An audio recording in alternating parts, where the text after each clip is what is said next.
हा सरळ सरळ अर्थ आहे विठ्ठल.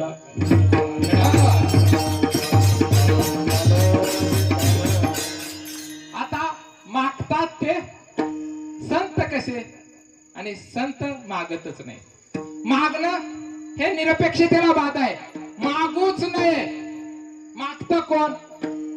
संत तुकाराम महाराजच म्हणतात स्वतः, आणि इथं मागतायत. कसं काय अर्थ आता तुम्ही समजून घ्यायचं. मागतात काय मागतायत? मागतात काय? का मागतात? मागतात का? मार्केटिंग फंडा माहित आहे ना? मार्केटिंग फंडा, सेल एक्झिक्युटिव्ह, मोठमोठे फ्लॅट विकायचे असतील, करोडोंच्या गाड्या जर विकायच्या असेल तर सेल एक्झिक्युटिव्ह ठेवतात.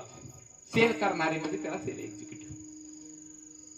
अनेक कंपन्या सेल एक्झिक्युटिव्ह करतात का? तो माल खपवण्यासाठी. आता पुण्यामध्ये पण